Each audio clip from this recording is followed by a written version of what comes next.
बिस्मिल्लाहिर्रहमानिर्रहीम। अस्सलाम वालेकुम स्टूडेंट्स, मैं हूं सुजाल सुहेल, आपका math teacher. Welcome to my YouTube channel.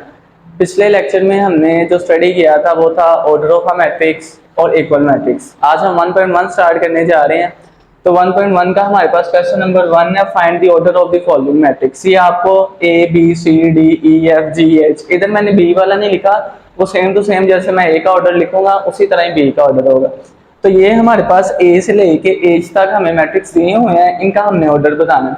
तो जो प्रीवियस लेक्चर था उसमें हमने देखा था कि हम किसी भी मैट्रिक्स का अगर ऑर्डर बताना हो, तो मैं आपको रिवाइज भी करवा देता हूँ कि ऑर्डर बताना हो तो हम फर्स्ट ऑफ ऑल लिखते हैं, पहले लिखते हैं रोज और उसके बाद हम लिखते हैं कॉलम। तो इसी तरह ही हम इस मैट्रिक्स में भी देखेंगे कि कितनी रो है कितने कॉलम है और इसका हम ऑर्डर लिखेंगे। तो रो मैंने आपको बताया था कि हॉरिजॉन्टल वे में जितनी भी एंट्रीज होंगी वो हमारे पास रो होंगी और वर्टिकल वे में हमारे पास जितनी भी एंट्रीज होंगी वो हमारे पास कॉलम होंगी। तो ए मैट्रिक्स का हमने ऑर्डर बताना है, सी का, डी का, ई का, एफ का, जी और एच। तो वन बाय वन हम इन सब का ऑर्डर लिखते हैं। ए हमारे पास इसमें हॉरिजॉन्टल, हम पहले रो देखते हैं। एक ये है हॉरिजॉन्टल वे में एंट्रीज लिखी हुई और एक ये, इसको मैं क्या कहूंगा R1 और इसको क्या कहूंगा R2। एक बात आपने याद रखनी है, जब भी ऑर्डर लिखना है तो पहले क्या लिखना है रोज, उसके बाद क्या लिखने हैं कॉलम। तो इसमें कितनी रोज हैं? 2, तो ये मैंने लिख दिया 2 बाय। अब उसके बाद हमने क्या लिखना है? कॉलम। तो ये इसको मैं रेज कर देता हूं।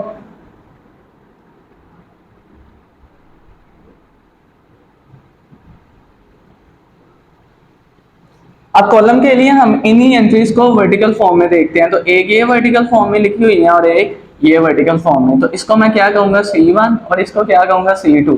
आपने इस तरह से बना के नहीं दिखाना है कि ये रोज है कॉलम, आपने जस्ट लिख देना है कि ये रोज है कॉलम। तो 2 इसमें हमने देखी, पहले 2 रोज थी, अब कॉलम भी कितने हैं? 2। तो ये इस मैट्रिक्स का ऑर्डर हो गया कि इसमें 2 हमारे पास रोज थी और 2 ही हमारे पास क्या है? कॉलम। अब इसी तरह यही वाला तरीका हम इस्तेमाल करेंगे और बकाया मैट्रिक्स में बताएंगे कि कितनी रोज और कितने कॉलम। अब सी वाला मैट्रिक्स है हमारे पास, तो इसमें हॉरिजॉन्टल वे में देखना है। तो ये हमारे पास एक रो है, तो मैं लिख लेता हूँ 1 कि एक रो थी। उसके बाद हमने कॉलम देखने हैं, तो एक ये हमारे पास कॉलम बन रहा है और एक ये, तो इधर मैं लिख लेता हूँ 1/2 कि इसमें एक रो है और 2 कॉलम है। ये हमारे पास सी का ऑर्डर हो गया। इसी तरह ही अब हमने डी का लिखना है, तो रूल यही है कि पहले हमने रोज लिखनी है, बाद में कॉलम लिखने हैं। तो इसमें रोज देखें, 1 रो, 2 रो, 3 रो। तो इसमें कितनी रोज होगी? 3। अब हमने कॉलम लिखने हैं, तो कॉलम हम किस फॉर्म में देखते हैं? वर्टिकल फॉर्म में। तो ये सिर्फ और सिर्फ एक ही हमारे पास इसमें कॉलम है, 3 रोज और 1 कॉलम। ये किसका ऑर्डर हो गया? डी का। उसके बाद हमारे पास आगे ई है, इसमें हमने देखना है। तो पहले रोज 1 रो, 2 रो और 3 रो। तो इधर लिख लें 3 बाय। अब आगे कॉलम देखने हैं, तो ये हमारे पास एक कॉलम है और ये हमारे पास दूसरा कॉलम है, तो 3/2। इसमें बस ऑर्डर ऑफ मैट्रिक्स में ही आपको एमसीक्यूज की फॉर्म में ज्यादातर आता है, कभी कभार आपको शॉर्ट क्वेश्चन में भी आ जाता है। यही इसका रूल है कि पहले हमने रोज लिखनी है, बाद में हमने कॉलम। तो ये हमारे पास ई का आ गया। उसके बाद एफ का, एफ में भी हमने पहले रोज देखनी है। ये एक रो है, तो मैं लिख लेता हूँ 1/। अब उसके बाद कॉलम देखना है, तो ये हमारे पास उसका कॉलम है, तो 1/1 के इसमें एक रो थी और एक ही कॉलम है। अब उसके बाद हमारे पास है जी। जी में हमने रोज देखनी है और कॉलम देखना है, इसका भी ऑर्डर बताना है। तो इसमें रोज देखें, एक रो ये है, एक रो ये है और एक रो ये। कितनी रोज होगी इसमें? 1 2 3। तो इधर लिख दो 3/। अब इसमें कॉलम्स देखने हैं, तो कॉलम्स जिस तरह हमने पिछले जितने भी अभी मैट्रिक्स किए हैं उनमें जिस तरह से हमने कॉलम देखे हैं उसी तरह से इसमें देखें, एक रो, एक कॉलम, दूसरा कॉलम और तीसरा कॉलम, तो 3/3। ये हमारे पास जी वाले मैट्रिक्स का ऑर्डर हो गया कि इसमें 3 रोज हैं और 3 कॉलम्स हैं। उसके बाद एज में देखना है, तो इसमें भी पहले रो देखनी है, एक रो और 2 रो। तो इधर लिख लें 2/। उसके बाद हमने कॉलम्स देखने हैं, तो कॉलम्स इसमें देख लें, एक कॉलम, दूसरा कॉलम और ये तीसरा कॉलम, 3/3। तो ये हमारे पास एक्सरसाइज का पहला क्वेश्चन था कि find the order of the following matrices. कि ये सारे हमें मैट्रिक्स दिए हुए थे और उनका हमने ऑर्डर बताना था। ये आप बुक पे ही लिख सकते हैं कि ए में 2 रोज है, एक ए और एक ए और 2 कॉलम। सी वाले में 1 रो है और 2 कॉलम है। डी वाले में 3 रो है और 1 कॉलम है। ई वाले में 3 रो है और 2 कॉलम है। एफ वाले में 1 रो है और 1 ही कॉलम है। और जी वाले में 3 रो है और 3 कॉलम है। और एच वाले में है 2 रो और 3 कॉलम। ये हमारा एमसीक्यू है। उसके बाद 1.1 के क्वेश्चन नंबर हमारे पास 2 है, which of the following matrices are equal. तो ये भी हमने जो सा सेकंड लेक्चर था उसमें देखा था कि इक्वल मैट्रिक्स होने के लिए दो कंडीशन है। पहली कंडीशन उसकी क्या थी कि एक तो उसका ऑर्डर सेम होना चाहिए, सेम ऑर्डर सेम, और दूसरी उसकी क्या थी कि कोरेस्पॉन्डिंग एंट्रीज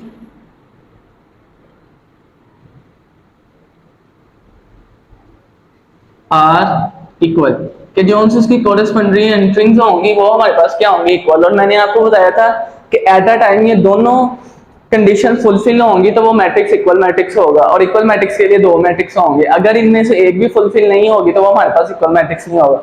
अब ये हमें A B C D E F G H I J, ये हमें 10 मैट्रिक्स दिए हुए हैं, हमने देखना है कि कौन कौन सा बराबर है। तो वन बाय वन हम इन सब में ये कंडीशन देखेंगे। ए में हमारे पास ये 3 है। अब इसमें पहले हमने देखना ऑर्डर, तो ऑर्डर अभी हमने देखा कि पहले क्या देखते हैं, रोज, और उसके बाद क्या देखते हैं, कॉलम।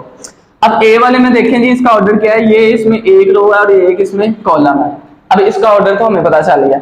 उसके बाद हमने देखनी है इसके अंदर कोरेस्पॉन्डिंग एंट्रीज आर इक्वल, इसमें एंट्री कौन सी है, 3।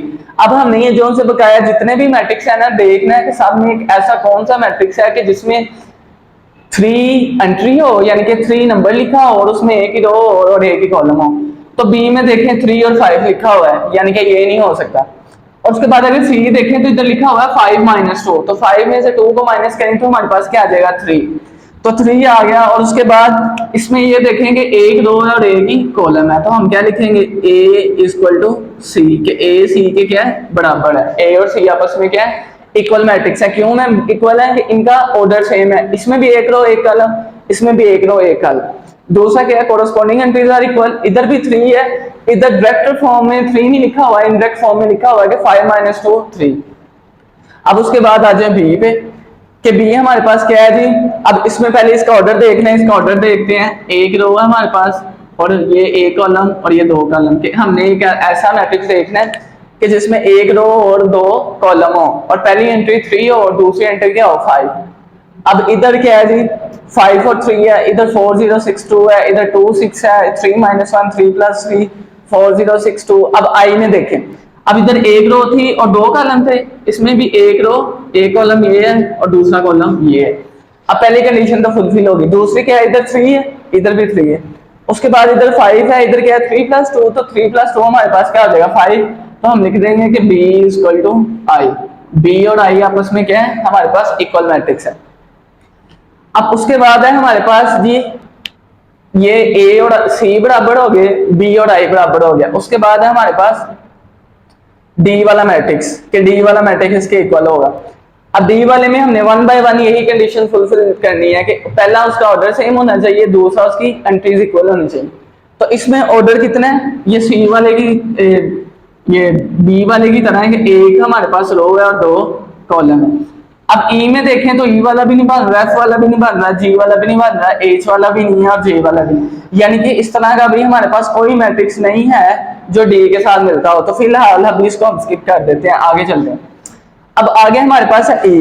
पहले इसमें ऑर्डर देखना है, एक रो और दूसरी रो, 2 रोज होगी, एक कॉलम ये है और एक कॉलम ये है। अब हमने देखना है कि ऐसा कौन सा मैट्रिक्स है कि जिसमें 2 रोज हो और 2 ही कॉलम हो, और पहली एंट्री 4 हो, दूसरी 0 हो, तीसरी 6 हो और 4 वाली 2 हो। तो ये बिल्कुल इसी के नीचे एच लिखा हुआ है। इसमें एक रो ये है और एक रो ये है, दोनों रो सेम। एक कॉलम ये है और एक कॉलम ये है, इसमें भी 2 रो 2 कॉलम, एच में भी 2 रो 2 कॉलम, इधर भी 4 इधर भी 4, इधर भी 0 इधर भी 0, इधर भी 6 इधर भी 6, इधर भी 2 इधर भी 2। तो मैं क्या लिख दूंगा कि E is equal to H, कि ये हमारे पास जो सा E और H वाला मैट्रिक्स है ये आपस में क्या है, इक्वल मैट्रिक्स है। इक्वल मैट्रिक्स के लिए एट अ टाइम में दोनों कंडीशन फुलफिल होनी चाहिए। अगर इन दोनों में से एक भी नहीं हो रही तो उसको हम छोड़ दें। अब उसके बाद है हमारे एफ वाला मैट्रिक्स। तो इसमें पहला देखें 2, एक रो है और ये दूसरी रो, और कॉलम कितनी है, एक। यानी कि इसका ऑर्डर क्या होगा, 2 रोज और एक कॉलम। अब हमने एक ऐसा मैट्रिक्स देखना है जिसमें 2 रो हो और एक कॉलम हो। अब जी में आए तो 3 माइनस 1 क्या होगा, ये सेम टू सेम इसी तरह है जिस तरह ए और सी था, कि इधर 3 था और इधर 5 माइनस 2 था, कि इधर 3 नहीं था लिखा हुआ, इनडायरेक्ट वे में लिखा हुआ है। अब इसी तरह इधर 2 है, इधर भी इनडायरेक्ट वे में लिखा हुआ है 3 माइनस 1 2 और 3 प्लस 3 6। तो उसमें 2 रो थी, एक रो इसकी ये है, एक रो ये और एक इसका कॉलम। इसमें भी 2 रोज होगी और 1 कॉलम। अब एंट्रीज भी सेम है तो इधर लिख दें F is equal to G। ये हमारे पास F और G क्या होंगे, इक्वल मैट्रिक्स हो जाएंगे। उसके बाद हमारे पास कौन सा मैट्रिक्स रह गया, ये वाला J। 2 + 2 4, 2 - 2 0, 2 + 2 2 + 4 6, 2 + 0 2। तो इधर हमने पहले तो कहा H E और H आपस में बराबर है, लेकिन अब इधर भी हम देखें तो इसमें एक रो ये है और एक रो ये है, 2 रोज हैं, एक कॉलम ये है और एक कॉलम ये है कि इसमें 2 रोज है और 2 कॉलम है। अब J में भी 2 रो 2 कॉलम है, E में भी 2 रो 2 कॉलम है और एंट्रीज भी सेम है। बस ये है कि इधर डायरेक्ट लिखी हुई है एंट्रीज, इधर इनडायरेक्ट वे में लिखी हुई है कि इधर 4 है, इधर 2 + 2 करें 4 आता है 0, 2 - 2 0 6, 2 + 4 6, 2 2 + 0 2। तो इसी तरह एस में तो इधर हम ये भी लिख सकते हैं कि J इक्वल टू H या J इक्वल टू E, ये दोनों इसकी बन सकते हैं क्योंकि दोनों। तो ये भी हमारे पास एमसीक्यूज में आ जाता है या शॉर्ट क्वेश्चन में आपके से पूछ लिया जाता है। तो ये हमारे पास था इसका क्वेश्चन नंबर 2। अब ये क्वेश्चन नंबर 3 है हमारे पास, ये बहुत इंपॉर्टेंट शॉर्ट क्वेश्चन है और बहुत दफा ये पेपर में आया हुआ है, काफी दफा पेपर में आया हुआ है, तकरीबन 5-6 दफा तो ये पेपर में जरूर आया होगा। अब लिखा हुआ फाइंड द वैल्यू ऑफ, ए की वैल्यू फाइंड करें, बी की करें, सी की करें और डी की करें। यानी कि हमने यहाँ पे कितनी वैल्यूज फाइंड करनी है, 4। ए की एक, बी की दूसरी, सी की तीसरी और डी की चौथी, ये 4 वैल्यूज हमने फाइंड करनी है। और लिखा हुआ find the values of A B and C D which satisfy matrix equation. अब इसमें ये जो सा इक्वल का साइन है वो हमें क्या बता रहा है कि ये वाला जो सा पूरा मैट्रिक्स है ये इस पूरे मैट्रिक्स से क्या है, इक्वल है। और इक्वल मैट्रिक्स होने की क्या कंडीशन है, ये वाली 2 कंडीशन है कि पहला उनका क्या होना चाहिए, ऑर्डर सेम होना चाहिए, दूसरा उसका क्या होना चाहिए, एंट्री सेम होनी चाहिए। तो इसका ऑर्डर देखें, एक रो और ये दूसरी रो, और इसमें भी एक रो और ये दूसरी रो, ये इसका कॉलम एक और ये इसका दूसरा कॉलम, ये भी इसका पहला कॉलम और इसका दूसरा कॉलम। अब ये तो हमें पता चल गया कि इन दोनों का ऑर्डर सेम है। कैसे पता चला है कि इधर भी 2 रोज है, इधर भी 2 रोज है, इधर भी 2 कॉलम है और इधर भी 2 कॉलम। अब पहली कंडीशन तो फुलफिल हो गई है। अब दूसरी क्या है कि उसकी कोरेस्पॉन्डिंग एंट्रीज, यानी कि इधर a + c की जो वैल्यू है वो 0 आनी चाहिए क्योंकि इधर 0 है, और इन दोनों की जो वैल्यू निकालेंगे उन्हें प्लस करके क्या आना चाहिए, -7 क्योंकि इधर -7 है, और इधर 3 है, इधर भी क्या आना चाहिए 3 है, इधर 2d है और इधर भी हमारे पास क्या आएगा 2d, यानी कि इस तरह से अब हम इसको करेंगे। तो ये जो सा ऑर्डर इनका सेम है इस क्वेश्चन का, ए बी सी डी की वैल्यू हमने फाइंड आउट करनी है, तो वो अभी हम फाइंड आउट करते हैं। अब पहले इसको हम लिखते हैं, इधर जिस तरह से इधर था ना इक्वल मैट्रिक्स में हमने क्या कहा कि पहली रकम 3 है, तो इधर भी क्या था, ए और सी क्यों इक्वल थे कि इधर 3 था तो इधर भी 3 आना चाहिए। अब इसको हमने मान तो लिया है कि इक्वल मैट्रिक्स है।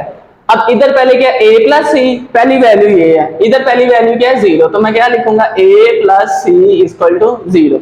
पहली वाली वैल्यू को पहले के बराबर कर लिया क्योंकि इक्वल मैट्रिक्स की कंडीशन है कि कोरेस्पॉन्डिंग एंट्रीज बराबर होनी चाहिए, और इसको मैं इक्वेशन 1 का नाम दे देता हूं। अब इधर दूसरी वैल्यू क्या है, a + 2b, लिख लो a + 2b = इधर दूसरी वैल्यू क्या है -7 और इसको इक्वेशन 2 का नाम दे। पहली वाली वैल्यू पहली के बराबर, दूसरी वाली वैल्यू दूसरी के बराबर। अब तीसरी इधर क्या है c - 1 और इधर तीसरी वैल्यू क्या है 3, इसको मैं क्या नाम दूंगा इक्वेशन 3 का। आगे चौथी वैल्यू क्या है हमारे पास 4d - 6 और इधर चौथी वैल्यू हमारे पास क्या है 2d = और ये हम इक्वेशन 4, यानी कि 4 इक्वेशन बन गई। 4 अननोन निकालने थे हमने और 4 इक्वेशन बन गई। अब हम 1 बाय 1 इनमें से ना वैल्यूज निकालते हैं। अब 4 अननोन है, इधर एक a अननोन है, एक b अननोन है, एक c अननोन है और एक d अननोन है, इनकी हमने वैल्यूज निकालनी। अब अगर हम पहली इक्वेशन में देखें तो a की भी वैल्यू हमें नहीं पता और c की भी नहीं पता, तो इधर से वैल्यू निकालना मुश्किल है। उसके बाद अगर दूसरी इक्वेशन को देखें तो इधर a लिखा हुआ है और इधर 2 के साथ क्या लिखा हुआ है b, इधर भी 2 अननोन थे, इधर भी कितने अननोन आगे 2, इधर से भी वैल्यू निकालना मुश्किल है। अब c, इधर क्या लिखा हुआ है c और ये क्या लिखा हुआ है 1, 1 एक रियल नंबर है और इधर अननोन क्या है a की अननोन है, तो इधर से हम वैल्यू निकाल सकते हैं। तो मैं लिखता हूं फ्रॉम इक्वेशन 3 कि हम इक्वेशन 3 को इस्तेमाल करने लगे, c - 1 = 3। अब हमने c की वैल्यू निकालनी है, c हमारे पास क्या है अननोन, तो ये c को मैंने उसकी जगह पे लिख दिया =3, और जब भी =2 से वैल्यू दूसरी तरफ जाती है, अगर वो माइनस की हो तो प्लस की हो जाती है और अगर प्लस की हो तो माइनस की। अब इधर कौन सा था 1 माइनस का, जब =2 से ये वाला माइनस का 1 जब इस साइड पे आएगा तो कौन सा हो जाएगा, प्लस का 1। तो इधर मैं लिख दूंगा c इक्वल टू 3 प्लस 1, और 3 में जब 1 को प्लस करेंगे तो क्या आ जाएगा 4। ये हमारे पास किसकी वैल्यू आ गई, c की। अब उसके बाद हमारे पास ये किसकी वैल्यू आई है, c की। अब c देखना है, ये तीसरी क्वेश्चन हमारे पास खत्म हो गई है। 3 अननोन 4 अननोन निकालने थे ना, तो एक निकल आया, ये वाला अननोन हमने निकाल लिया। अब कितने रह गए, a रह गया, b रह गया और d रह गया। अब देखना c है किसमें है, तो पहली इक्वेशन क्या थी हमारे पास, a प्लस सी। a की तो वैल्यू नहीं पता हमें, लेकिन c की वैल्यू अभी हमने निकाली, वो क्या है 4।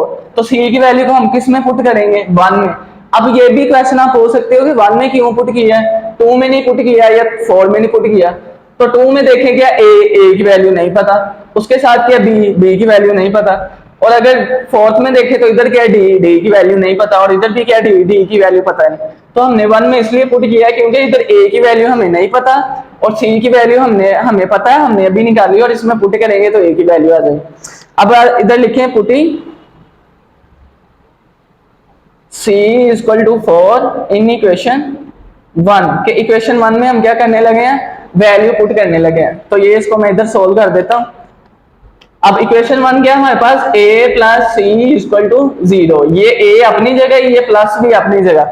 c की वैल्यू हमने क्या निकाली है 4, तो c की जगह लिख दो 4 इक्वल टू 0।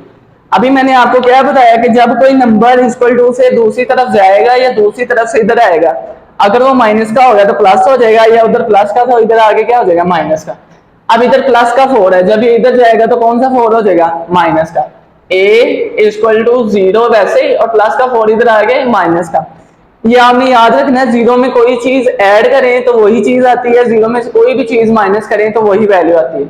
अब इधर क्या हो रहा है, माइनस, 0 में से 4 को माइनस करेंगे तो हमारे पास क्या आ जाएगा, -4। ये हमारे पास दूसरे अननोन की वैल्यू आ गई, किसकी, a की। 4 अननोन थे, a की भी हमने वैल्यू निकाल लिया और c की भी निकाल लिया। अब किसकी रह गई है, b की और d की। अब आपने देखना a किसमें है, पहली इक्वेशन तो हमने इस्तेमाल कर लिया, तीसरी भी कर लिया। अब कौन कौन सी रह गई है जी हमारे पास, ये दूसरी इक्वेशन रहती है और चौथी। अब हम फोर्थ वाली में देखें तो फोर्थ वाली में भी a है ही नहीं है, तो उधर हम a पुट नहीं कर सकते, और a फिर किधर आएगा, दूसरी में। तो इधर हम आप क्या लिखेंगे, putting a equal to -4 in equation 2। कि हम इक्वेशन 2 में किसकी वैल्यू पुट करने लगे हैं, -4। तो इक्वेशन 2 लिखें a plus 2b equal to -7। a की जगह हमने क्या लिखना है, -4। तो ये मैंने लिख दिया -4 प्लस 2b इक्वल टू -7। अब इधर आपने एक चीज समझनी है, ज्यादा स्टूडेंट्स यही गलती कर देते हैं कि -4 प्लस 2b तो वो लिख देते हैं प्लस माइनस माइनस, और 2 -2b लिख देते हैं, लेकिन इस तरह से नहीं होगा। अब ये 2 के साथ क्या है, b की वैल्यू हमें नहीं पता। अब ये वाले 4 के साथ b नहीं है, तो इसलिए ये दोनों नंबर ना ही आपस में प्लस होंगे और ना ही ये दोनों नंबर आपस में माइनस होंगे। अब ये 7 के साथ कुछ भी नहीं है, और 4 के साथ भी हमेशा एक जैसी चीजों में या प्लस होती हैं या माइनस होती है। तो ये मैं इधर क्या करूंगा कि ये 2b वैसे ही रहेगा, ये इक्वल टू भी वैसे ही, ये -7 भी।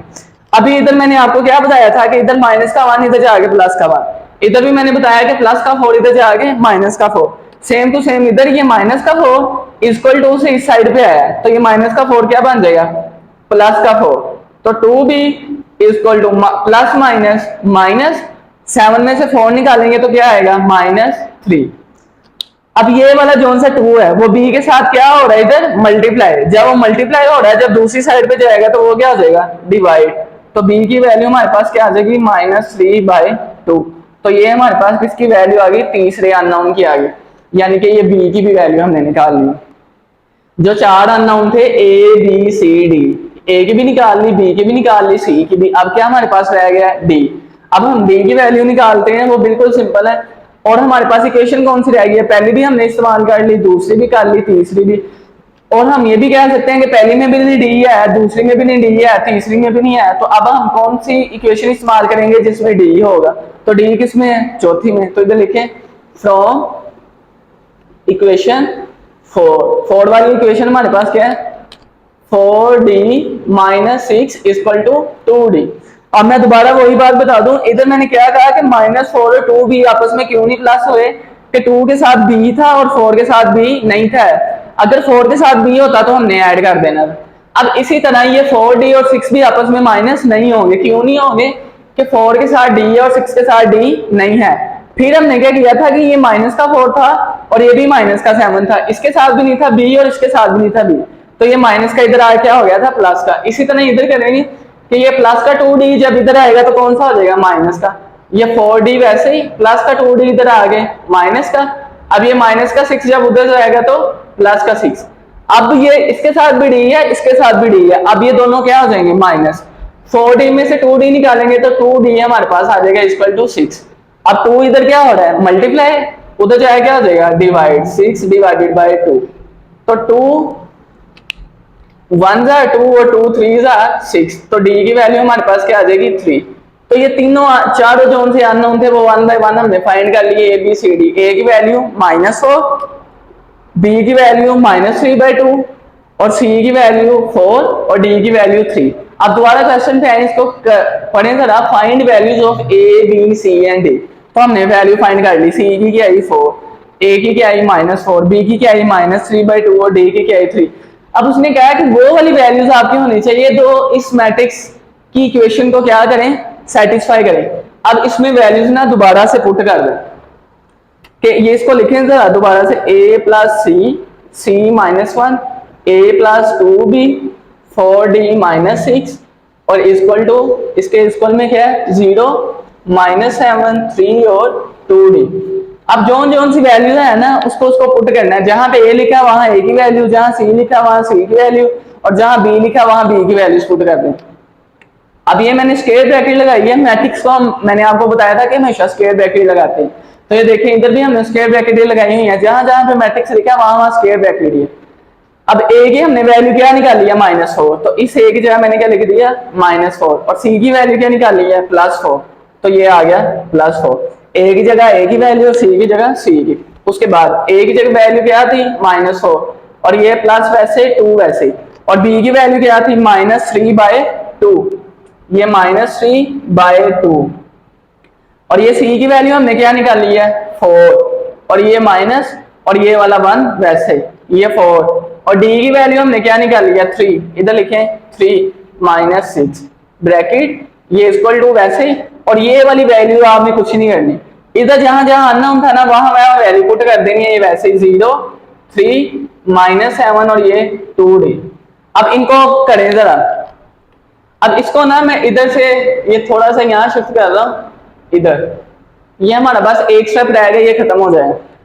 -4 +4, ये आपने याद रखना जब भी हमेशा सेम वैल्यू होंगी। लेफ्ट सपोज मैं लिखता हूँ -1 +1, सेम वैल्यूज हो और उनके साइन, उनके साथ जो उनसे साइन हो वो अपोजिट हो तो वो 0 के इक्वल होता है। इसी तरह अगर मैं लिखूं -5 +5 तो वो भी क्या आएगा? 0। ये नंबर्स भी हो सकते हैं और वेरिएबल्स भी हो सकते हैं। लेट्स सपोज लिखूं -b + b तो वो भी क्या आएगा? 0। अब इधर क्या -4 +4 तो सेम वैल्यूज है और साइन के ऑपोजिट, तो ये क्या हमारे पास आ जाएगा? 0। 4 -1, 4 में से 1 को माइनस करें तो क्या आएगा? 3। अब उसके बाद ये पहले आपने 4 को 3 से मल्टीप्लाई करना है और फिर 6 में से माइनस करना है। 4 3 12, 12 में से 6 को माइनस करेंगे तो ये हमारे पास क्या आ जाएगा? 6। और उसके बाद हमारे पास क्या आएगा? -4 और ये जो सा 2 है हमारे पास, ये वाला 2 इस 2 से काट जाएगा और ये प्लस माइनस क्या हो जाएगा हमारे पास? माइनस। और एक और चीज मैं आपको बता दूं कि इधर हमने d की वैल्यू क्या लिखी थी? 3, तो इधर भी d है ना, बस इधर आपने वैल्यू इसकी लिखनी है 3, इधर ही आपने वैल्यू लिखनी है। अब ये क्या हुआ? ये वाला 2 इस 2 से कट गया, ये प्लस माइनस क्या हो गया? माइनस। ये भी माइनस का 4 था और ये माइनस का 3, माइनस माइनस प्लस, और -4 में जब हम -3 ऐड करेंगे तो ये क्या आ जाएगा? -7 इक्वल टू, और आगे जो हमसे उसकी वैल्यू थी लिख दे 0 था तो 0, फिर था 3 तो ये आ गया 3, फिर था -7 तो ये आ गया -7, और 2 को जब हम 3 से मल्टीप्लाई करेंगे तो क्या आ जाएगा? 6। तो ये हमने मैट्रिक्स को सेटिस्फाई कर दिया ए बी सी डी की वैल्यू पुट करके, कि ये जो सी ए बी और सी डी की हमने वैल्यू निकाली थी वो इस मैट्रिक्स को क्या करती है? सेटिस्फाई। इस इक्वल टू ने हमें क्या बताया था कि ये वाला मैट्रिक्स इसके बराबर है। तो पहले हमने देख लिया था इसमें 2 रोज थी और 2 ही कॉलम थे, इसमें भी 2 रोज थी और 2 ही कॉलम थे। पहली कंडीशन इसकी क्या हो रही थी? फुलफिल। दूसरी कंडीशन क्या थी कि कोरस्पॉन्डिंग एंट्रीज इक्वल होनी चाहिए, यानी कि अगर इधर 0 है तो इधर भी क्या आना चाहिए 0, इधर -m है इधर भी क्या आना चाहिए -m, इधर 3 है तो इधर भी क्या आना चाहिए 3, इधर 6 है तो इधर भी क्या आना चाहिए 6। तो ये था हमारा आज का लेक्चर, होप्स हो कि आपको समझ आ गई होगी। तो इंशाल्लाह आपसे मुलाकात होगी नेक्स्ट लेक्चर में। अल्लाह हाफिज।